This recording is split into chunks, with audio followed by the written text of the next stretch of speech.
Hi guys, അപ്പോൾ കുറേ പേര് എന്നോട് ചോദിച്ചായിരുന്നു GoPro Hero 12-ൻ്റെ കാര്യത്തെക്കുറിച്ച്. അതായത് അതിൻ്റെ പെർഫോമൻസ് എങ്ങനെയുണ്ട്, മറ്റ് കാര്യങ്ങളെല്ലാം. പെർഫോമൻസ് ഒന്നും ഒരു രക്ഷയില്ല. ഇപ്പം ഞാൻ റെക്കോർഡ് ചെയ്തുകൊണ്ടിരിക്കുന്നത് HDR മോഡിലാണ്. അതായത് HDR 4K 60 FPS ഞാൻ ഇപ്പോൾ റെക്കോർഡ് ചെയ്തുകൊണ്ടിരിക്കുന്നത്. റേഷ്യോ വന്ന് 16:9 റേഷ്യോയിലാണ് ഇപ്പോൾ ഷൂട്ട് ചെയ്തുകൊണ്ടിരിക്കുന്നത്. ഓഡിയോ ക്വാളിറ്റി ഞാൻ പല സ്ഥലത്തും കണ്ടപ്പോഴും അവരെല്ലാം പറഞ്ഞ ഓഡിയോ ക്വാളിറ്റി നമ്മൾ സെപ്പറേറ്റ് ഒരു ബ്ലൂടൂത്ത് മൈക്കോ ഇതുപോലുള്ള കാര്യങ്ങളെല്ലാം ഉപയോഗിക്കണമെന്നാണ് അവർ പറഞ്ഞത്. പക്ഷേ എന്തോ എനിക്ക് തോന്നുന്നു അധികം ക്രൗഡഡ് ഏരിയാസിലല്ലാതെ നമുക്ക് അത് യൂസ് ചെയ്യേണ്ട കാര്യമില്ല. നല്ല ക്ലാരിറ്റിയിൽ തന്നെ കിട്ടുന്നുണ്ട്. ഒരു രക്ഷയില്ലാത്ത ക്ലാരിറ്റിയാണ്.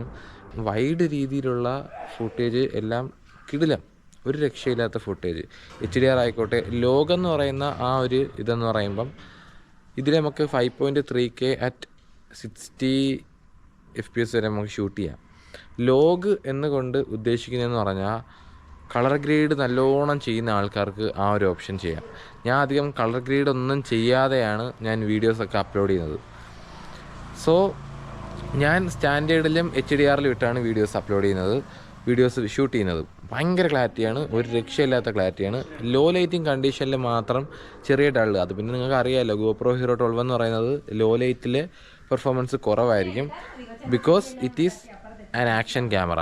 അതുകൊണ്ട് ആക്ഷൻ ക്യാമറാസ് എല്ലാം ലോ ലൈറ്റിൽ പെർഫോമൻസ് കുറവായിരിക്കും. അവിടെ നമ്മൾ മൊബൈൽ തന്നെ ഉപയോഗിക്കേണ്ടതായിട്ട് വരും. Okay, that's all.